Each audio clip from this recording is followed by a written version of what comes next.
Good morning, welcome to fast track batch. Last lecture में ES 13 कर रहे थे, उसको कंप्लीट करते हैं आज। डिस्क्लोजर के बारे में बात कर ली थी हमने, ES 13 के डिस्क्लोजर के बारे में और वैल्यूएशन के बारे में भी बात कर ली थी। वैल्यूएशन 3 स्टेजेस पे हम लोग बात कर रहे थे। एक जब आप खरीदते हो, जब आप बेचते हो और जब आप उसकी क्लोजिंग वैल्यू निकालते हो। खरीदते समय हम लोगों ने प्रॉपर्टी में इन्वेस्टमेंट करनी है तो वैल्यू कैसे निकालनी है, बॉन्ड्स में की है तो वैल्यू कैसे निकालनी है, या शेयर्स वगैरह में किया तो वैल्यू कैसे निकालनी है, वो हमने कर लिया है। और फिर बेचते समय आपको अगर बॉन्ड है तो उस केस में 2 एंट्रीज होती हैं, और अगर बॉन्ड है तो 3 होंगी, और अगर शेयर्स वगैरह है तो उसमें 2 होंगी। शेयर वगैरह में एक तो बेचने की एंट्री होगी, दूसरी प्रॉफिट लॉस की होगी। प्रॉफिट लॉस निकालने के लिए हमें कैरिंग अमाउंट और उसकी सेल प्राइस को कंपेयर करना पड़ेगा, अमाउंट जो सेल पे मिली है। अगर कैरिंग अमाउंट कम है और सेल प्राइस ज्यादा है तो प्रॉफिट है, अगर रिवर्स है केस तो लॉस हो जाएगा। और अगर आप बॉन्ड या डिवेंचर को बेच रहे हो, वहां पर होंगी आपकी 3 एंट्रीज। कौन कौन से? एक इंटरेस्ट की एंट्री होगी, एक बेचने की होगी। ऑफकोर्स जब आप उनको बेचोगे तो आपको इंटरेस्ट भी मिलेगा, ठीक है, तो इंटरेस्ट रिसीव करोगे। साथ में आप क्या करोगे, और आपको बेचने की एंट्री करनी पड़ेगी, और तीसरी प्रॉफिट एंड लॉस की एंट्री भी करनी पड़ेगी। और प्रॉफिट एंड लॉस वही है, कैरिंग अमाउंट और एसेट की वैल्यू, सेल वैल्यू को कंपेयर करोगे इन्वेस्टमेंट की, तो डिफरेंस प्रॉफिट लॉस आ जाएगा। यहां तक हम लोगों ने बात कर रही थी लास्ट क्लास में। कैरिंग अमाउंट निकालने के लिए आपके पास 2 मेथड है। आप FIFO मेथड का भी इस्तेमाल कर सकते हो और वेटेड एवरेज का भी इस्तेमाल कर सकते हो। कैरिंग अमाउंट 2 जगह पे निकलती है। कहां पे? एक तो जब आप एसेट को बेचते हो तब हमें उन एसेट्स की कैरिंग अमाउंट निकालनी पड़ती है जिनको बेच रहे हो, इन्वेस्टमेंट्स की। और दूसरा जब आप ईयर एंड करते हो तो वहां पर भी हमें कैरिंग अमाउंट कैलकुलेट करने की जरूरत पड़ती है। ठीक है जी, ओके। नेक्स्ट, अब बात करते हैं एंट्रीज की, जर्नल एंट्रीज की। एंट्रीज में सबसे पहले प्रेजेंटेशन क्लियर है, प्रेजेंटेशन में तो कोई प्रॉब्लम नहीं है ना, डिस्क्लोजर क्लियर है, वैल्यूएशन होगी। अब अकाउंटिंग ट्रीटमेंट, आइए। Accounting treatment of investments, bonds के केस में, शेयर के केस में और प्रॉपर्टी के केस में। सबसे पहले बात करेंगे बॉन्ड्स या डिवेंचर के केस में, इंटरेस्ट बेरिंग इन्वेस्टमेंट में। सबसे पहले हम उसको खरीदेंगे। खरीदने समय आपको 2 एंट्रीज करनी पड़ेगी। एक तो आपको इंटरेस्ट की एंट्री करनी पड़ेगी टू बैंक। ये इंटरेस्ट कौन से पीरियड का होगा? लास्ट डेट ऑफ इंटरेस्ट से डेट ऑफ परचेज तक, ठीक है, लास्ट डेट ऑफ इंटरेस्ट से डेट ऑफ इंटरेस्ट तक आपको इंटरेस्ट पे करना पड़ेगा। यू ऑल नो कि आपको ब्याज पे करना पड़ता है, और साथ में दूसरा प्राइस है, आप इन्वेस्टमेंट के लिए भी पेमेंट भी करोगे। अगर तो कम इंटरेस्ट प्राइस है तो उसमें दोनों चीजें शामिल होती हैं, एंट्री दोनों की अलग अलग ही होनी है। और अगर आपका एक्स इंटरेस्ट प्राइस है तो आप इंटरेस्ट अलग से पे करते हो, प्राइस अलग होता है। और जो एक्स इंटरेस्ट प्राइस में सिर्फ जो पेमेंट कर रहे हो वो सिर्फ बॉन्ड या डिवेंचर के लिए होगा, इंटरेस्ट की पेमेंट आपकी अलग होगी। ठीक है, ये दोनों एंट्रीज होगी। दूसरी एंट्री होती है, वो होती है इंटरेस्ट रिसीव करने की। आपने इन्वेस्टमेंट खरीदी है तो यहां पर आपको टाइम बेसिस के हिसाब से इंटरेस्ट मिल जाएगा। तो ये आ गया entry for interest received, bank account debit to interest on investments. ठीक है, यहां पे डिक्लेयर करने की जरूरत नहीं है, ड्यू डेट को आपको इंटरेस्ट रिकॉर्ड कर लेना है बस, और कोई नहीं है। और तीसरी एंट्री होगी, ऑफ कोर्स ये इंटरेस्ट ईयर एंड पे प्रॉफिट लॉस में चला जाएगा। क्लियर? उसके बाद तीसरी एंट्रीज होती हैं एसेट की सेल के ऊपर। यहां पर मैंने आपको जैसे बोला था सेल की 3 एंट्रीज होंगी। अब आप एक इन्वेस्टमेंट को बेचने की, दूसरा उस पर इंटरेस्ट रिसीव करने की, और तीसरी एंट्री आपको उस इन्वेस्टमेंट की प्रॉफिट एंड लॉस की कैलकुलेशन की। दीज आर द एंट्रीज जो इंटरेस्ट बेरिंग इन्वेस्टमेंट्स में होती हैं। पहले आप खरीदोगे, खरीदने पर आपको 2 पेमेंट्स करनी होती है, एक इंटरेस्ट के लिए पेमेंट करनी पड़ेगी और दूसरा आपको इन्वेस्टमेंट के लिए पेमेंट करनी पड़ेगी। ये जो पेमेंट है ये कम इंटरेस्ट प्राइस और एक्स इंटरेस्ट प्राइस दोनों से हो सकती है। कम इंटरेस्ट प्राइस का मतलब होता है आप जो पेमेंट कर रहे हो वो इंटरेस्ट के साथ पे कर रहे हो, प्राइस इंक्लूसिव है, पेमेंट दोनों इन ऑल केसेस आपको करनी पड़ेगी इंटरेस्ट की। पर एक्स इंटरेस्ट में आपको इंटरेस्ट की अमाउंट अलग पे करना पड़ेगा और प्राइस जो है वो अलग पे करना पड़ेगा। उसके बाद इंटरेस्ट रिसीव करोगे, ड्यू डेट को आपको इंटरेस्ट मिल जाएगा। और फिर आप जब उसको इंटरेस्ट इन्वेस्टमेंट को बेचोगे तो बेचने पर भी आपको इंटरेस्ट, यहां पे रिडम्पशन नहीं हो रही है, आप बेच रहे हो तो आपको यहां पर पहले इंटरेस्ट मिलेगा, फिर आप उसकी सेल की एंट्री करोगे, फिर आप प्रॉफिट लॉस की एंट्री करोगे। 3 एंट्रीज होंगी। और फिर चौथा, कैरिंग अमाउंट निकालने के लिए बैलेंस कैरी डाउन आ जाएगा। जब आप बैलेंस कैरी डाउन करोगे तो वहां पे आपको हो सकता है कि interest accrued but not due की एंट्री करनी पड़े। Interest accrued but not due आपको क्लियर है, कि वो इंटरेस्ट होता है जो इसलिए रिकॉर्ड किया जाता है क्योंकि ईयर एंड हो गया, ठीक है। अदरवाइज ये इंटरेस्ट की ड्यू डेट नहीं है बट ईयर एंड हो गया, इसलिए इस कुछ पीरियड का इंटरेस्ट आपको करंट ईयर में रिकॉर्ड करना पड़ता है, उसे interest accrued and not due बोलते हैं, ठीक है। ये नोट्स है interest is not paid if investment is purchase on date of interest. Of course अगर आप डेट ऑफ इंटरेस्ट को इन्वेस्टमेंट खरीद रहे हो तो आप वहां पर ब्याज की पेमेंट नहीं करोगे। Interest receive on all investment held on date of interest, जितने भी इन्वेस्टमेंट्स आपको ड्यू डेट ऑफ इंटरेस्ट पे आपने हेल्ड किया उस पे सब पे आपको ब्याज मिल जाएगा, ये आप जानते हो। Normally taxes are not paid by seller, therefore these are not deductible while calculating the sale value. क्योंकि कौन पे करता है टैक्स, कौन पे करता है, जो बंदा खरीदता है वो पे करता है। तो इसलिए जब बेचने वाला है, एक्सेप्शन हो सकती है लेकिन ज्यादातर केसेस में बेचने वाला इंटरेस्ट टैक्स पे नहीं करता, खरीदने वाला पे करता है, तो उसकी कॉस्ट में जुड़ जाता है। और इस पॉइंट को बाद में देखेंगे, ठीक है। और ये वाला point, sometime due date of interest and date of year end are different, in such case आपको अक्रूड इंटरेस्ट की एंट्री करनी पड़ती है। जैसे सपोज करो ये आपका यहां पर 30/9 को इंटरेस्ट की डेट थी और 31 दिसंबर को आपका ईयर एंड हो गया और अगले इंटरेस्ट 31 मार्च को था, ये ईयर एंड है, ये डेट ऑफ इंटरेस्ट है। अब क्योंकि यहां पे आप ईयर एंड कर रहे हो तो आपको इस पीरियड का इंटरेस्ट रिकॉर्ड करना पड़ेगा। ये इसलिए रिकॉर्ड किया जा रहा है क्योंकि ड्यू डेट है, ऐसा नहीं है, क्योंकि इंटरेस्ट अक्रूड है और ईयर एंड हो चुका है, तो आपको 3 महीने का ब्याज रिकॉर्ड करना पड़ेगा। उस 3 महीने की जो ब्याज की एंट्री होगी वो होगी interest accrued but not due account debit to interest account. Clear? These are the entries. Market price मैंने आपको बता दिया कि कम इंटरेस्ट प्राइस भी हो सकता है और एक्स इंटरेस्ट प्राइस भी हो सकता है। मार्केट प्राइस अगर कम इंटरेस्ट प्राइस है तो उसमें इंटरेस्ट इंक्लूड होगा, आपको सेपरेट करना पड़ेगा क्योंकि एंट्रीज इंटरेस्ट की और इन्वेस्टमेंट की आपको अलग अलग करनी पड़ेगी। और कम इंटरेस्ट प्राइस है तो उसमें ऑलरेडी एक्स इंटरेस्ट में अलग अलग होगा और कम इंटरेस्ट में उसमें इंक्लूड होगा तो उसको अलग अलग कर लेंगे। ये फॉर्मेट है, format of investment account in case of interest bearing investments. इसमें 2 कॉलम होते हैं कि इंटरेस्ट का कॉलम होता है और अमाउंट का कॉलम होता है। तो आप ये समझिए कि इंटरेस्ट का लेजर और इन्वेस्टमेंट का लेजर कंबाइन बनते हैं यहां पर, ठीक है। ये बैलेंस ब्रॉट डाउन हो गया, ये खरीदने की एंट्रीज हो गई है और ये इंटरेस्ट रिसीव करने की एंट्री हो गई है, ये सेल करने की, सेल पे लॉस भी हो सकता है और प्रॉफिट भी हो सकता है, और ये बैलेंस कैरी डाउन, ये आपका अक्रूड इंटरेस्ट होगा, interest accrued but not due. Clear? Similarly opening balance में भी interest accrued but not due आ सकता है। उसके बाद बात करते हैं शेयर्स की। शेयर्स में क्या क्या एंट्रीज होती हैं? शेयर्स में सबसे पहले खरीदेंगे भाई। अब शेयर्स जब आप खरीदते हो तो यहां आपने सिर्फ शेयर्स के लिए पेमेंट करनी है। जब आप इंटरेस्ट बेरिंग इन्वेस्टमेंट के लिए खरीदते हो, उसको खरीदते हो तो आपको इंटरेस्ट और इन्वेस्टमेंट दोनों की पेमेंट करनी है। यहां पर आपकी जो पेमेंट है सिर्फ शेयर्स की होगी, एक ही एंट्री होगी। ऐसा क्यों है? क्योंकि जो डिविडेंड होता है ना वो टाइम बेसिस पे अक्रू नहीं होता। डिविडेंड जो होता है वो अक्रू तब होता है जब right to receive dividend establish हो जाता है, और राइट टू रिसीव डिविडेंड तब एस्टेब्लिश होता है जब वो एजीएम में शेयर होल्डर द्वारा डिक्लेयर कर लिया जाता है। अगर एजीएम में शेयर होल्डर उसे डिक्लेयर नहीं करते हैं तो right to receive dividend establish नहीं हुआ, तो आप उसे रिकॉर्ड नहीं करते हो, ठीक है। तो इसलिए जब आप इन्वेस्टमेंट खरीदोगे तो आपको सिर्फ इन्वेस्टमेंट के लिए, शेयर्स के लिए पेमेंट करनी है, आपको डिविडेंड के लिए पेमेंट नहीं करनी है। हो सकता है कि उसमें डिविडेंड इंक्लूड हो सकता है कि प्राइस जो आप मार्केट में खरीद रहे हो वो कम डिविडेंड प्राइस हो। कम डिविडेंड प्राइस का मतलब क्या हो गया कि उस प्राइस में डिविडेंड मिलने वाला है, इस चीज का असर हो, बट तब भी आपको डिविडेंड के लिए अलग से पेमेंट करने की जरूरत नहीं है।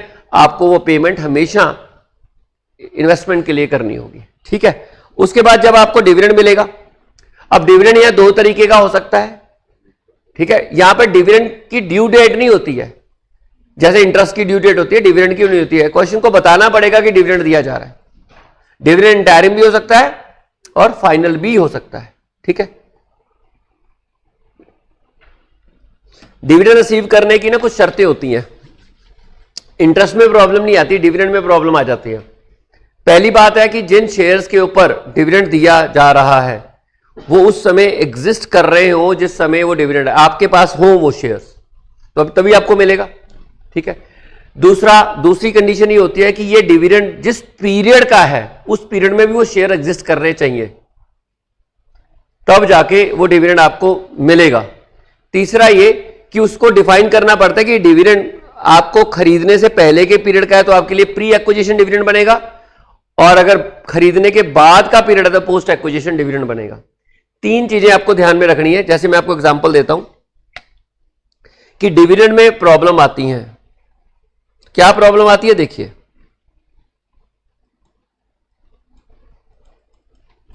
ये एक टाइमलाइन है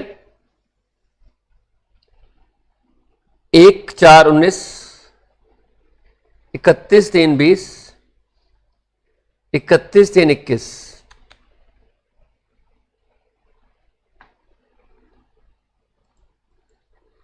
मान लीजिए कंपनी ने यहां पर डिविडेंड डिक्लेयर किया 1/7/20, आपने 1/4/20 को शेयर खरीदे,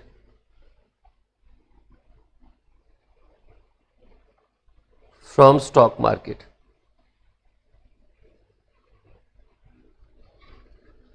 डिविडेंड डिक्लेयर किया गया फॉर 1920, डिविडेंड दिया गया 1920 के लिए।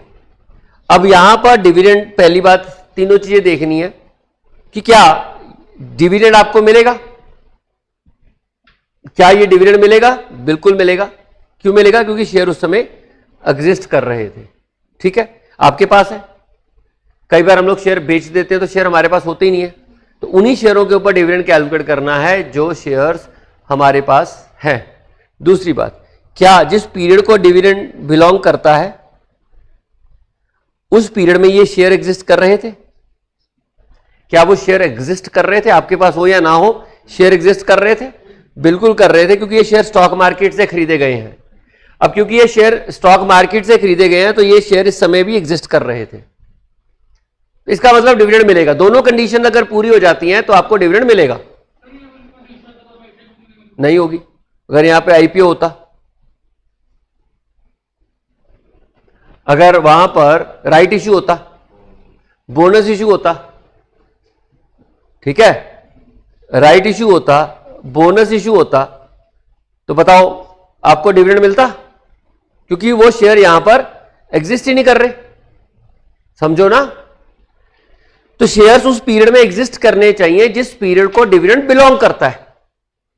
और दूसरी शर्त ये होती है कि जिस दिन डिविडेंड मिल रहा है उस दिन वो शेयर्स आपके पास होने चाहिए। फिर ये डिसाइड करना है कि ये जो डिविडेंड प्री और पोस्ट है, अगर इन दोनों में से एक कंडीशन पूरी नहीं हो रही है या दोनों ही नहीं पूरी हो रही हैं, फिर तो डिविडेंड की बात करने की जरूरत ही नहीं है, फिर डिविडेंड मिलेगा ही नहीं आपको। यहां पर हम लोग गलती करते हैं। हम लोग क्या करते हैं, जितने शेयर उस समय होते हैं उन पे डिविडेंड निकाल देते हैं, और हम ये देखते नहीं कि वो शेयर तो इस समय एग्जिस्ट ही नहीं कर रहे।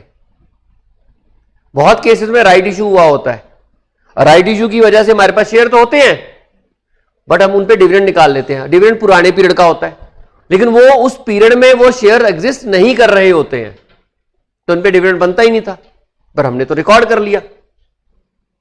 इस चीज का ख्याल रखना है आपको डिविडेंड के पॉइंट के ऊपर, खासकर गलतियां आप यही करोगे। दोनों चीजें ध्यान में रखनी है कि डिविडेंड आपको शेयर्स आपके पास होना चाहिए तभी डिविडेंड मिलेगा, और वो शेयर्स उस पीरियड में भी होने चाहिए जिस पीरियड को डिविडेंड बिलोंग करता है, तब जाके आपको डिविडेंड मिलेगा। ऐसा इंटरेस्ट के केस में नहीं होता, डिवेंचर के केस में नहीं होता। डिवेंचर का तो है, अगर आप डिवेंचर में तो यही कंडीशन देखनी है आपके पास वो डिवेंचर है बस, क्योंकि उसमें तो पुराने पीरियड का होता ही नहीं है, साथ की साथ मिलता रहता है, उसमें तो प्रॉब्लम ही नहीं है। उसमें प्री पोस्ट का कंसेप्ट ही नहीं है, क्योंकि जिसे खरीदा आप पे करके आओगे तो अभी तो आप पूरा रिसीव करोगे। तो इंटरेस्ट में प्री पोस्ट का भी कंसेप्ट नहीं है, इंटरेस्ट में ये भी कंसेप्ट नहीं है कि आप कुछ डिवेंचर है उन पे नहीं मिलेगा आपको अगर डिवेंचर है तो उन पे इंटरेस्ट मिलेगा ही मिलेगा। सिंपल है, वहां तो ये देखना है कि जिस दिन ड्यू डेट ऑफ इंटरेस्ट को आपके पास कितने डिवेंचर हैं उस पर ब्याज निकाल लेंगे बस, पूरे 6 महीने का या जितना भी, अगर पूरे साल का निकालना पूरे साल का निकल जाएगा। डिविडेंड में प्रॉब्लम आती है, तो यहां पर गलती करते हो, इसलिए मैंने आपको यह बताया कि डिविडेंड लेने के लिए दोनों शर्तें पूरी करनी पड़ी। एक तो शेयर आपके पास होने चाहिए जिन पे डिविडेंड मिल रहा है, और दूसरा वो शेयर उस दिन भी एग्जिस्ट करने चाहिए जिस पीरियड को वो डिविडेंड बिलोंग करता है। फिर डिसाइड करेंगे कि वो प्री डिविडेंड है या पोस्ट डिविडेंड है। अगर वो डिविडेंड उस पीरियड को बिलोंग कर रहा है जो आपके खरीदने से पहले का पीरियड है, तो वो जो डिविडेंड होगा वो प्री एक्विजिशन डिविडेंड होगा। जैसे इस केस में अगर आपको डिविडेंड मिलता भी है तो सारे का सारा डिविडेंड आपको प्री एक्विजिशन डिविडेंड होगा, और अगर वो खरीदने के बाद के पीरियड का डिविडेंड है तो आपका पोस्ट एक्विजिशन डिविडेंड होगा। और ऐसा भी हो सकता है, मान लीजिए आपके पास 1 लाख शेयर्स हैं, 1 लाख में से 20,000 शेयर्स करंट परचेज है और 80,000 शेयर्स ओपनिंग बैलेंस था, और प्रीवियस ईयर का डिविडेंड मिला है, प्रीवियस ईयर का डिविडेंड मिला है, तो जो करंट शेयर है इसमें पोस्ट एक्विजिशन हो जाएगा, सॉरी प्री एक्विजिशन हो जाएगा, और इसमें पोस्ट एक्विजिशन हो जाएगा। ऐसा हो सकता है, कुछ शेयरों पे प्री एक्विजिशन हो सकता है और कुछ शेयरों पे पोस्ट एक्विजिशन भी हो सकता है। ठीक है, चलें आगे, क्लियर है?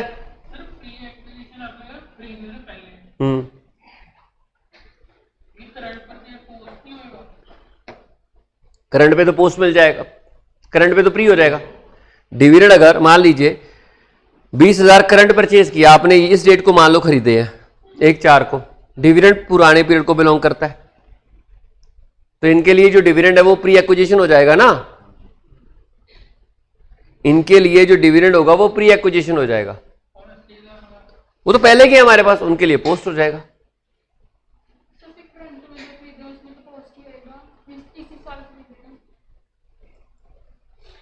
नहीं समझा नहीं मैं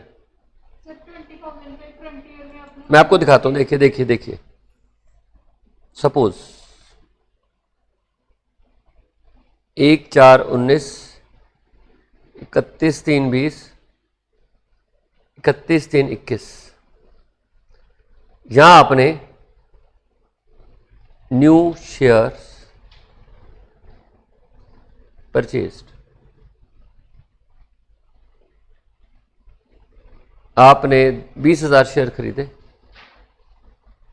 फ्रॉम स्टॉक मार्केट, ठीक है, यानी कि ये शेयर इशू नहीं किए गए, स्टॉक मार्केट से खरीदे गए हैं। यहां पर राइट इशू है,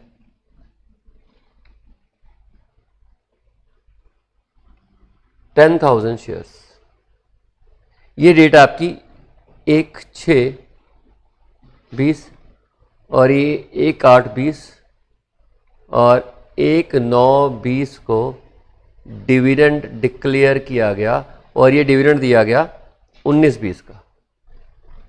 ठीक है, यहां पर ओपनिंग बैलेंस है शेयर्स का 70,000। ठीक, तो ये शेयर्स यहां पर भी होंगे, ठीक है, ये 70,000 शेयर्स यहां पर भी होंगे। ओपनिंग बैलेंस ऑफ शेयर्स 70,000, ठीक है, ऑफ कोर्स यही शेयर वहां कंटिन्यू हो रहे हैं। अब इस पीरियड का डिविडेंड डिक्लेयर होता है, अब हम लिखेंगे डिविडेंड रिसीव्ड ऑन शेयर्स, कितने शेयर्स पे डिविडेंड मिलेगा। आपको जो शेयर मिलेगा वो 90,000 शेयर्स पे मिलेगा। डिविडेंड जो मिलेगा इस पीरियड में डिविडेंड डिक्लेयर किया गया यहां पर, और ये डिविडेंड इस पीरियड को बिलोंग करता है। इस पीरियड में कौन कौन से शेयर एग्जिस्ट कर रहे थे, एक तो आपके पास ये 70,000 एग्जिस्ट कर रहे थे और 20,000 एग्जिस्ट कर रहे थे, 10,000 एग्जिस्ट नहीं कर रहे थे, क्योंकि 10,000 करंट ईयर में राइट इशू हुआ है, ये पब्लिक के पास पहली बार शेयर ही यहां पर आए हैं, तो इन पे डिविडेंड नहीं मिलेगा। अब दूसरा देखना है कि यार 90 के 90 शेयर हमारे पास हैं, बिल्कुल हैं, यहां पर आपके पास 1 लाख शेयर्स हैं और यहां पर भी 1 लाख शेयर्स हो गए। ठीक है, 1 लाख शेयर कैसे हो गए, 70 का ओपनिंग बैलेंस था, 20,000 करंट ईयर में हमने स्टॉक मार्केट से खरीद लिए और 10,000 का राइट इशू है, तो आपके पास यहां पर 1 लाख शेयर्स है, तो 1 लाख में से जिन शेयरों पे मिल रहा है वो सिर्फ 90,000 है, तो दोनों कंडीशन पूरी हो रही है, दोनों कंडीशन 90,000 शेयरों पे पूरी हो रही है, दोनों कंडीशन 90,000 शेयरों पे पूरी हो रही है, तो 90,000 शेयर के ऊपर आपको डिविडेंड मिलेगा। ये तो बात क्लियर है। उसके बाद इस 90,000 शेयर पे प्री एक्विजिशन डिविडेंड जो मिलेगा वो सिर्फ 70,000 पे मिलेगा, 70,000 पे मिलेगा भाई, 70,000 पे, सॉरी उल्टा कह रहा हूं 20 पे मिलेगा, क्योंकि आपके जो शेयर है 20,000 है, आपने खरीदे और डिविडेंड बिलोंग करा इस पीरियड को, इन 20,000 के ऊपर आपका डेट ऑफ एक्विजिशन है 1/6 और ये डिविडेंड है इस पीरियड का, तो खरीदने से पहले के पीरियड का डिविडेंड है। आपको अगर ये मिलेगा तो प्री एक्विजिशन डिविडेंड आइए, ठीक है, ये आ गया 20,000। और post acquisition dividend, post acquisition dividend में 70,000 आएंगे क्योंकि ये वो हैं जो पहले से ही थे, तो ये शेयर्स पहले से हमारे पास है, तो dividend belong to the post acquisition, पहले खरीदे हुए हैं, डिविडेंड बाद के पीरियड का है, ठीक है। तो ये 70,000 पे जो डिविडेंड मिलेगा वो पोस्ट एक्विजिशन डिविडेंड का होगा। कोई अजम्पशन नहीं लगाई मैंने, फैक्ट है। मैंने 1/4 को ओपनिंग बैलेंस बता दिया ना, अजम्पशन कहां बताइए, मैंने बताया 1/4 को ओपनिंग बैलेंस है। अगर क्वेश्चन साइलेंट है ओपनिंग बैलेंस के बारे में तो ऑफकोर्स पता नहीं कब खरीदे होंगे। हाँ तो मैं यही बोल रहा हूं ना, ओपनिंग बैलेंस में भी 70,000 होगा, इनके लिए 70,000 के लिए तो पोस्ट एक्विजिशन हो गया और 20,000 के लिए प्री एक्विजिशन हो गया, और 10,000 पे तो मिलना ही नहीं है क्योंकि वो उस समय एग्जिस्ट ही नहीं कर रहे थे जिस पीरियड को डिविडेंड बिलोंग कर रहा है, ठीक है। हम लोग इसी पॉइंट पे ऊपर सबसे ज्यादा मिस्टेक करते हैं, और वो मिस्टेक क्यों होती है मुझे समझ में नहीं आता, क्यों आपने मिस्टेक की। ईयर एंड पे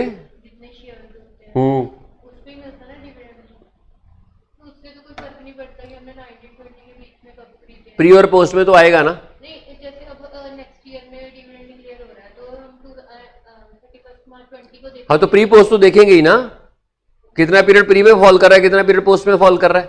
हाँ तो वो तो ठीक है, मतलब अगर 19-20 के बीच में उन्होंने मेंशन किया है शेयर 19-20 के बीच में, तो उससे तो कोई फर्क नहीं पड़ेगा क्योंकि क्लोजिंग कर डिविडेंड तो मिल जाएगा, बट ये तो होगा ना कि प्री पीरियड का डिविडेंड कितना, पोस्ट पीरियड का डिविडेंड कितना, ये तो करना ही पड़ेगा ना। प्री पोस्ट में तो डिवाइड करना पड़ेगा, if dividend belongs to that period, जो खरीदने से पहले का पीरियड है तो प्री पीरियड हो गया, और खरीदने के बाद का पीरियड है पोस्ट पीरियड मिले। देखो डिविडेंड रिसीव करना एक अलग डिसाइड करना है कि इन पे डिविडेंड मिलेगा, जैसे यहां पे हमने डिसाइड किया कि 10,000 पे तो मिलेगा ही नहीं, 90,000 शेयर्स पे आपको डिविडेंड मिलेगा। अब जो मिलेगा वो डिसाइड करना है कि इसमें से प्री एक्विजिशन पीरियड कितना है, पोस्ट एक्विजिशन कितना है, तो फिर वो बाद में डिसीजन है। पहले तो ये डिसाइड करो ना भी कितनों पे मिलेगा, उसके बाद डिसाइड करना है कि कितना डिविडेंड प्री पीरियड का और कितना डिविडेंड पोस्ट पीरियड का, ठीक है। ओके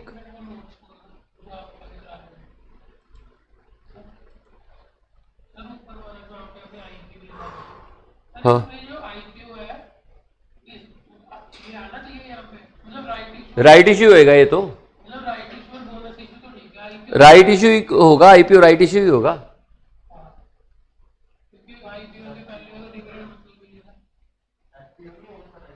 देखो जब आप प्राइवेट प्लेसमेंट, जब आप किसी प्रमोटर के पास जो शेयर्स होते हैं ना वो पब्लिक इशू कर रहा होता है तो वो पब्लिक इशू हो जाता है।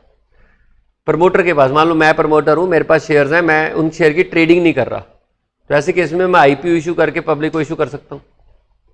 नए शेयर नहीं होंगे, वो मेरे वाले शेयर इशू हो सकते हैं। यार एक चीज मैं आपको क्लियर कर दूं, ये जो शेयर इशू का कंसेप्ट है ना ये बहुत कॉम्प्लेक्स है। आपको लगता होगा इजी, कई तरीके से शेयर इशू हो जाते हैं, पर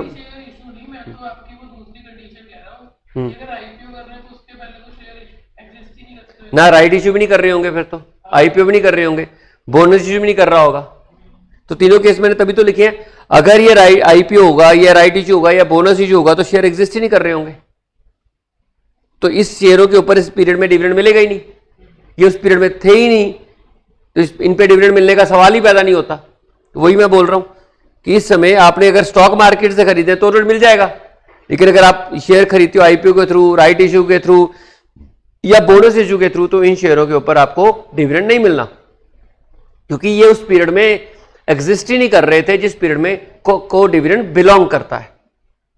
चलिए अब डिविडेंड जब रिसीव होगा तो डिसाइड किया जाएगा कि प्री एक्विजिशन है या पोस्ट एक्विजिशन है। अगर आपका डिविडेंड प्री एक्विजिशन रहेगा तो आप एंट्री करोगे bank account debit to investment. Pre acquisition में हम ये मान के चलेंगे कि जब हम लोगों ने डिविडेंड शेयर खरीदे होंगे तो वो वाले प्राइस पे खरीदे होंगे। कौन वाले प्राइस पे? कम डिविडेंड प्राइस पर खरीदे होंगे, इसलिए हम प्री एक्विजिशन डिविडेंड को माइनस कर देंगे। एंट्री होगी bank account debit to investment, और पोस्ट एक्विजिशन डिविडेंड जो होगा वो होगा bank account debit to dividend income.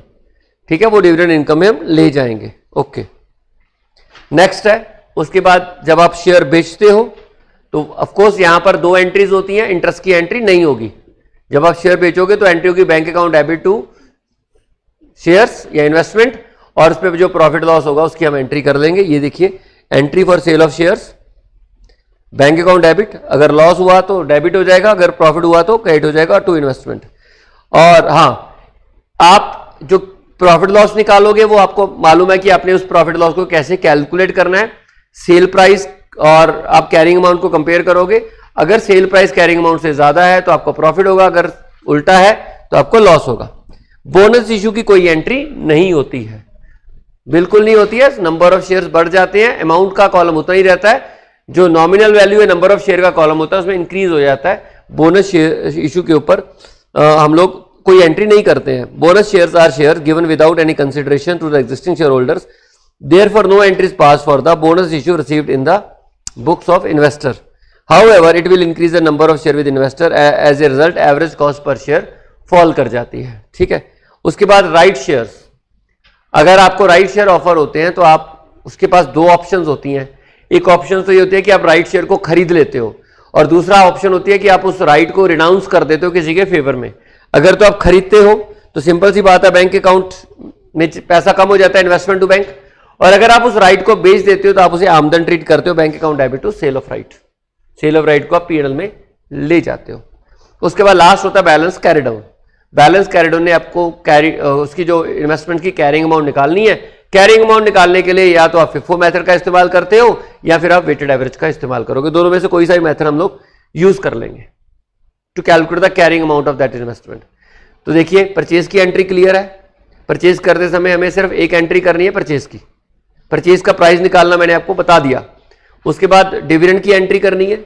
Dividend पहले डिसाइड करोगे कि मिलेगा कि नहीं मिलेगा।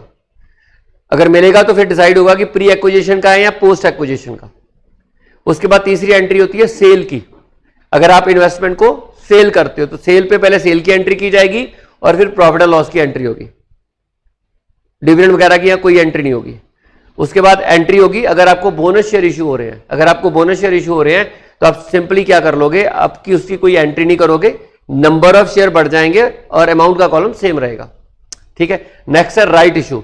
राइट इशू में आपके पास दो ऑप्शंस हैं, एक आप राइट इशू में पैसा लगा देते हो और दूसरा आप राइट इशू में सेल ऑफ राइट कर देते हो। अगर आप राइट इशू में पैसा लगाते हो तो आपके लिए वो इन्वेस्टमेंट है, investment account debit to bank, जैसे हमने ऑर्डिनरी शेयर खरीदे होते हैं। फर्क ये होता है कि राइट इशू हम कंपनी से लेते हैं और ऑर्डिनरी शेयर हम लोग पब्लिक से ले लेते हैं, स्टॉक मार्केट से ले लेते हैं। तो एंट्री दोनों केसेस में हमारे लिए तो investment account debit to bank होती है। अगर मैं राइट खरीदता नहीं हूं और उसे रिनाउंस कर देता हूं किसी के फेवर में, तो वहां पर जो एंट्री होती है वो आपकी bank account debit to sale of right होता है, और सेल ऑफ राइट को हम पीएनएल में ले जाते हैं। और ईयर एंड पे हम लोग क्या करते हैं, कैरिंग अमाउंट कैलकुलेट करते हैं। कैरिंग अमाउंट कैलकुलेट करने के लिए बैलेंस कैरी डाउन आता है, कितने शेयर बच गए हैं उसकी वैल्यू हम कैरिंग अमाउंट निकाल लेते हैं। कैरिंग अमाउंट निकालने के लिए हमारे पास हम वैल्यूएशन के टॉपिक में हमने किया था, या तो फिफो मेथड का इस्तेमाल करते हैं, वेटेड एवरेज का इस्तेमाल कर लेते हैं। ठीक है, यहां कोई एक्रूड डिविडेंड नाम का कोई कंसेप्ट नहीं होता। ओके, ये पढ़ देते हैं। Purchase cost of share are calculated on the same basis as in case of interest bearing security. Same तरीके से हम कॉस्ट निकालते हैं। No amount of dividend is paid at the time of purchase of shares, ये मैंने आपको बता ही दिया। उसके बाद dividend is received only if shares are held on that date when dividend is paid. जब डिविडेंड दिया जा रहा है तो शेयर आपके पास होने चाहिए। Dividend is always calculated if shares are existed in the period for which dividend belongs. ये दोनों कंडीशन मैंने आपको समझा दी थी, इसके बाद ही डिविडेंड मिलेगा। ठीक है, dividend always calculated on the face value of share irrespective of time. यहां टाइम मैटर नहीं करता, इररिस्पेक्टिव ऑफ टाइम आपको डिविडेंड मिलेगा। Entry for profit and loss ये भी रहने देना। It has been assumed that value of right has already been included in the purchasing. It has been, ये भी काट दो। ठीक है, ये भी हम नहीं कंसीडर करेंगे। ठीक है, ये पॉइंट भी हम कंसीडर नहीं कर रहे हैं। क्यों नहीं कर रहे हैं तो मैं आपको बता दूंगा। ये कह रहा है कि वैल्यू ऑफ राइट को हम परचेज वैल्यू में इंक्लूड करेंगे। और परचेज वैल्यू में इंक्लूड करने का मतलब समझते हो कि जब आपको राइट शेयर इशू होंगे, वहां पे सेल ऑफ राइट करोगे तो परचेज कॉस्ट में से माइनस होना चाहिए, आमदन ट्रीट नहीं करोगे आप। ये मान रहे हैं कि हम लोग जो शेयर खरीदे हैं कम राइट प्राइस पे खरीद रहे हैं। तो अगर आप कम राइट प्राइस पे शेयर खरीद रहे हो तो इसका मतलब क्या हुआ कि राइट सेल ऑफ राइट जब करोगे तो उसको आप इन्वेस्टमेंट में से माइनस करोगे। बट हमारे क्वेश्चन ऐसा नहीं किया जा रहा। हमारे क्वेश्चन में हम हमेशा अज्यूम करते हैं कि सेल ऑफ राइट आमदन है। इस पॉइंट की यहाँ पे कोई रेलेवेंस नहीं है।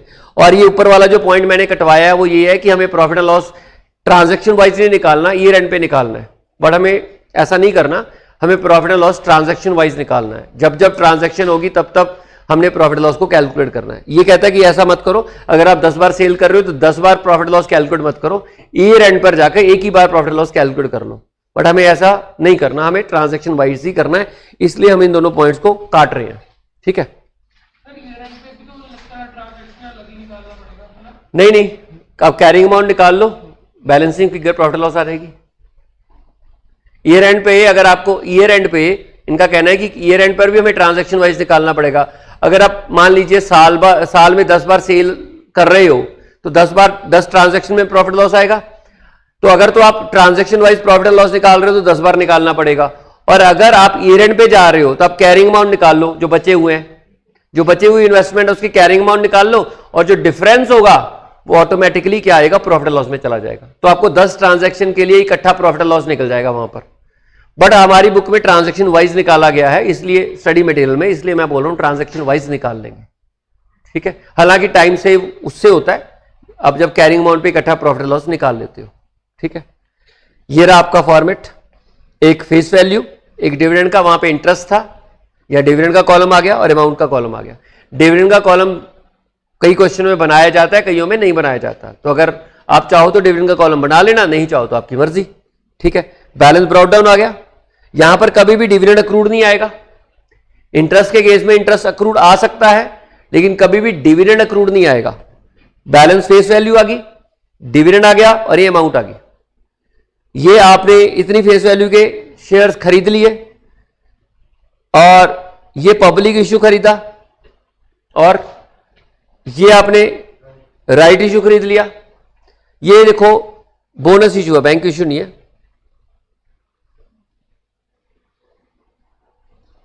ये आपका बोनस इशू है। बोनस इशू में सिर्फ नंबर ऑफ शेयर बढ़ते हैं, ये देखिए नंबर ऑफ शेयर बढ़ गए हैं, अमाउंट के कॉलम में कुछ नहीं है।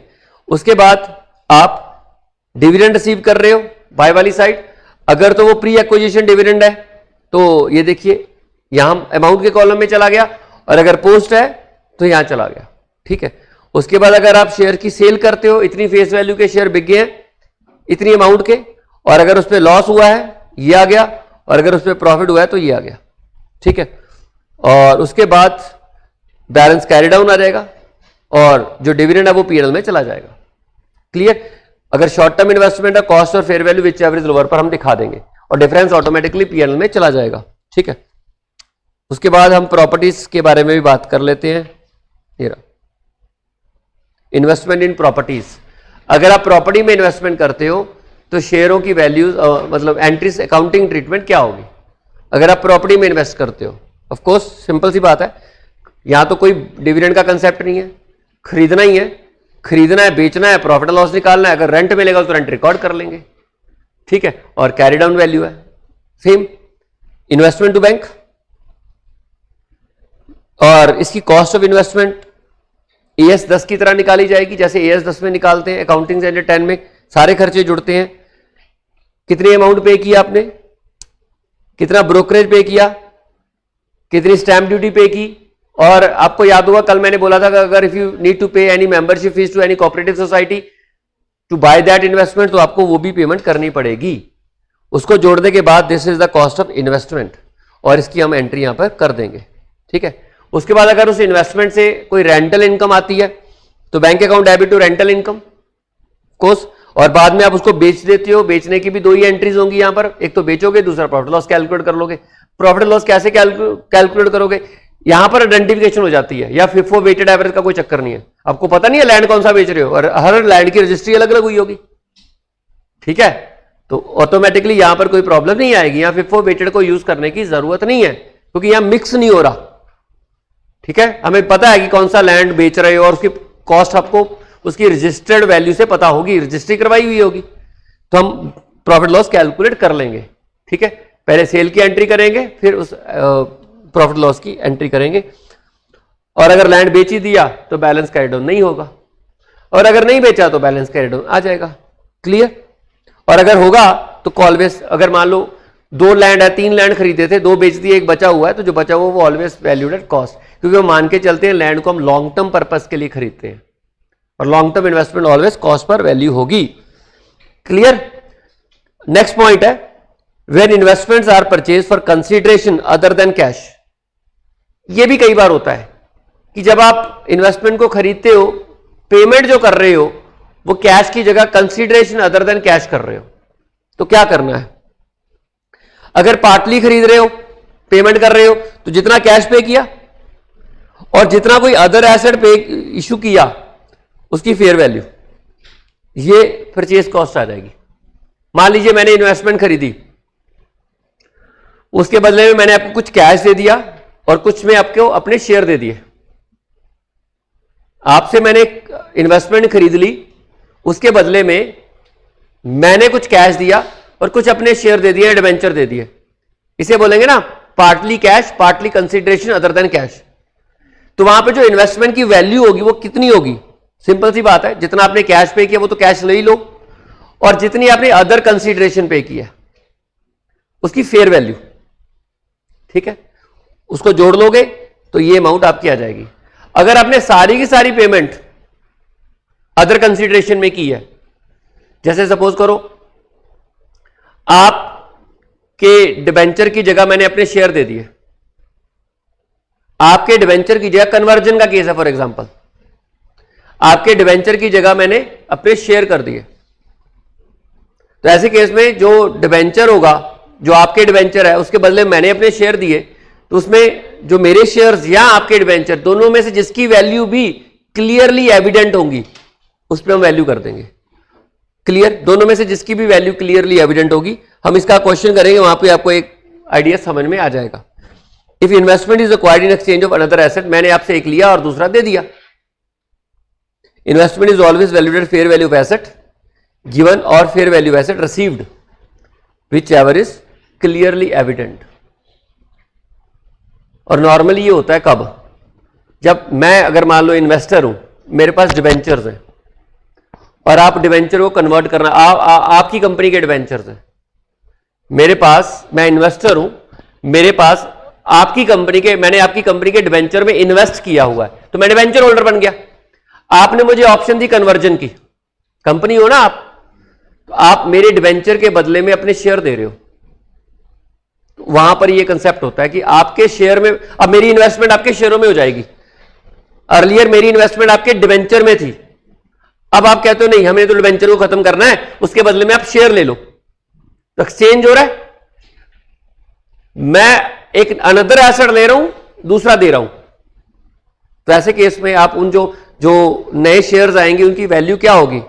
ऑफ कोर्स जो एसेट दे रहा हूं या जो ले रहा हूं, जिसमें दोनों में से जिसकी वैल्यू ज्यादा क्लियरली एविडेंट होगी उसके ऊपर मैं फेयर वैल्यू के ऊपर रिकॉर्ड कर लूंगा। और जनरली जो एसेट मैं देता हूं ना, मुझे उसकी वैल्यू ज्यादा क्लियरली एविडेंट होती है, उसी के ऊपर मैं उस जो शेयर मिलेंगे उसको रिकॉर्ड कर लूंगा। ठीक है, वो है इंटरिम डिविडेंड। आपको मालूम है क्या होता है? इंटरिम डिविडेंड होता है कि अगर during the year he, same financial year में, सेम ईयर को बिलोंग करता हुआ डिविडेंड अगर डिक्लेयर कर दिया जाता है तो इंटरिम है। इंटरिम डिविडेंड सारे शेयरों पे मिलता है जो उस समय एग्जिस्ट कर रहे होते हैं जिस समय डिविडेंड दिया गया है, क्योंकि ये सेम पीरियड को ही बिलोंग कर रहा होता है। इसमें वो वाला कंसेप्ट नहीं, चेक करो पुराने पीरियड में शेयर एग्जिस्ट कर रहे थे नहीं कर रहे थे। इंटरिम डिविडेंड अगर करंट ईयर का है तो करंट ईयर को ही बिलोंग कर रहा होगा।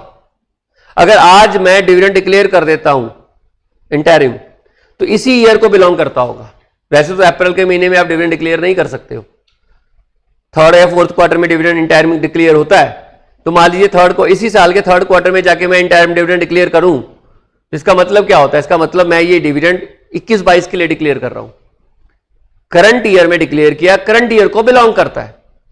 तो जितने भी शेयर जिस दिन डिविडेंड डिक्लेयर किया गया है उस दिन एग्जिस्ट करते होंगे, उनके ऊपर सारे का सारा डिविडेंड जो मिलेगा वो मिल ही जाएगा। और इस सारे का सारा डिविडेंड हम इसे पोस्ट कंसीडर करेंगे, प्री नहीं कंसीडर करेंगे। सारे का सारा डिविडेंड पोस्ट कंसीडर किया जाएगा, ये डिविडेंड प्री नहीं कंसीडर किया जाएगा। ठीक है, interim dividend means dividend declare between 2 AGMs and it belongs to the financial year in which dividend is declare. तो ऑटोमेटिकली जिस दिन, यहां पर यह चेक करने की जरूरत नहीं है कि क्या वो शेयर उस दिन एग्जिस्ट कर रहे थे जिस पीरियड को डिविडेंड बिलोंग कर रहा है, क्योंकि सेम ही तो पीरियड है। अगर हमारे पास उस दिन शेयर है तो इसका मतलब वो उस दिन एग्जिस्ट कर रहे हैं, तो वो उस पर कैलकुलेट कर लेंगे। Interim dividend is calculated on share held on date of declaration of interim dividend. ठीक है, और interim dividend is always post acquisition, there is no concept of pre acquisition interim dividend, और bank account debit to dividend की entry हो जाएगी। Clear. उसके बाद आता है last topic, reclassification of investment.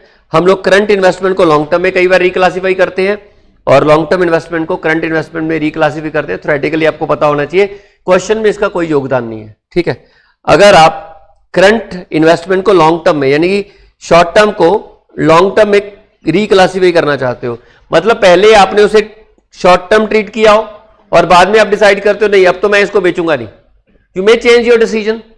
आप सोचते हो कि नहीं शॉर्ट टर्म है और बाद में लॉन्ग टर्म के लिए इसे रखूंगा, तो पहले तो ये कॉस्ट और fair value which average lower पर रिकॉर्ड हो रही होगी, तो कहता है अब ये ट्रांसफर किस पे होगा लॉन्ग टर्म में, transfer at lower of cost और fair value on the date of transfer. Short term से लॉन्ग टर्म एंट्री कुछ नहीं होती है, एक इन्वेस्टमेंट को डेबिट दूसरी इन्वेस्टमेंट को क्रेडिट, लॉन्ग टर्म में कन्वर्ट हो गया, और जो ट्रांसफर पे डिफरेंस होएगा ना उस प्रॉफिट लॉस में चला जाएगा।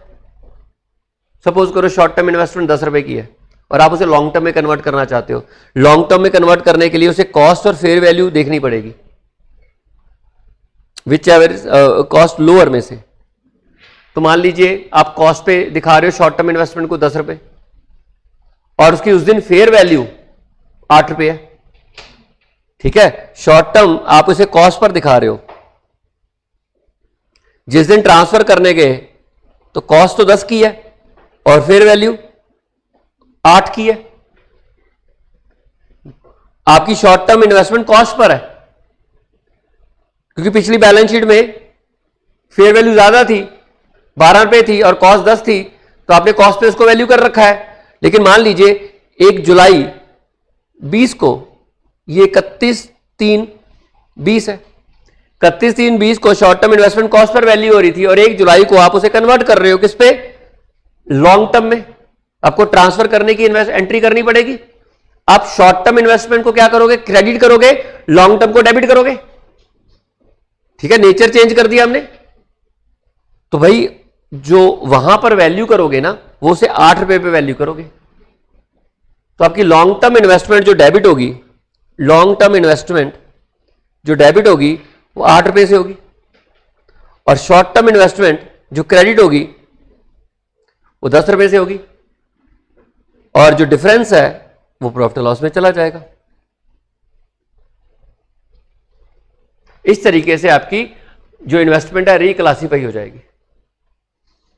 दूसरा, अगर आप लॉन्ग टर्म इन्वेस्टमेंट को करंट इन्वेस्टमेंट में कन्वर्ट करना चाहते हो तो transfer at lower of cost and carrying amount on the date of transfer. अब ध्यान दो,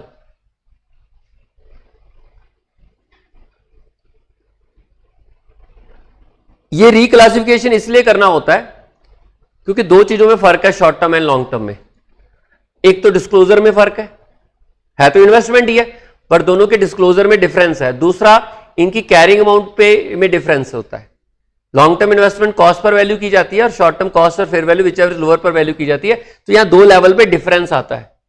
ठीक है, जब ये 2 लेवल पर डिफरेंस आता है तो इस वजह से हमें इसको ट्रीट करना होगा। ठीक है, तो अगर मान लीजिए आपकी लॉन्ग टर्म इन्वेस्टमेंट है उसे आप शॉर्ट टर्म इन्वेस्टमेंट में कन्वर्ट करते हो। लॉन्ग टर्म इन्वेस्टमेंट है 31/3/20 को मान लो कॉस्ट पे दिखाया जा रहा है और यहां पर शॉर्ट टर्म इन्वेस्टमेंट में आप देख रहे हो कॉस्ट और कैरिंग अमाउंट। तो कॉस्ट भी 20 रुपए है और कैरिंग अमाउंट भी 20 है, मुद्दा ही खत्म। क्योंकि जनरली हम लोग लॉन्ग टर्म इन्वेस्टमेंट को कॉस्ट पर ही दिखाते हैं, तो लॉन्ग टर्म इन्वेस्टमेंट की कॉस्ट और कैरिंग अमाउंट सेम ही होती है जनरल केसेस में।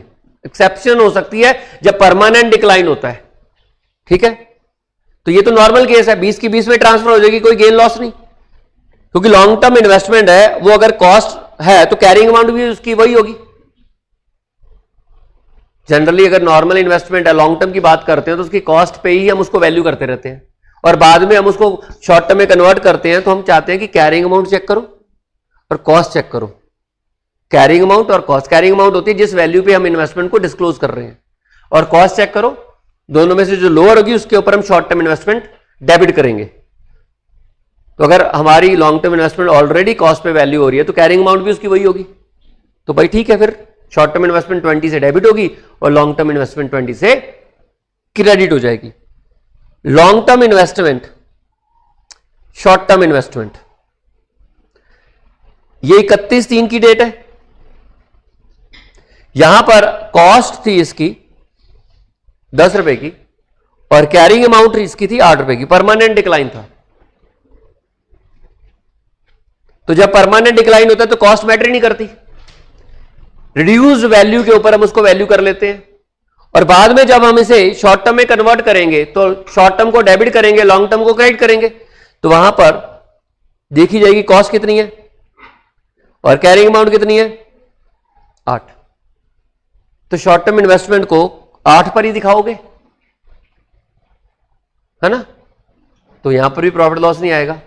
नेट शेल में अगर मैं बात बोलूं, अगर लॉन्ग टर्म शॉर्ट टर्म में कन्वर्ट होती है तो वहां गेन लॉस नहीं होता, सिंपल उसी प्राइस पे कन्वर्ट हो जाता है।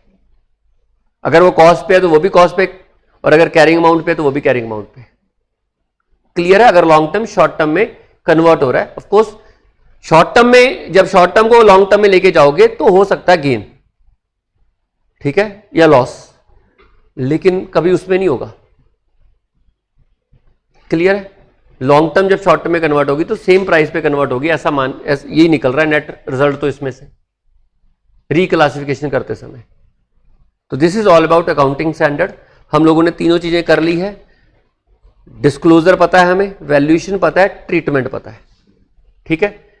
उसके अलावा हमने रिक्लासिफिकेशन का टॉपिक भी कर लिया है। तो ये AS 13 हमारा खत्म हो गया। From tomorrow we will start this chapter, ये वाला इन्वेस्टमेंट अकाउंट्स। हमने ये चैप्टर स्टार्ट करना है, कल से करेंगे, और आई थिंक कल की क्लास में ही ये चैप्टर भी खत्म हो जाएगा। AS 13 हमारा कंप्लीट है, सारे कंसेप्ट AS 13 में जो हमने सीखे इस चैप्टर पर लग जाएंगे। ठीक है जी, थैंक यू।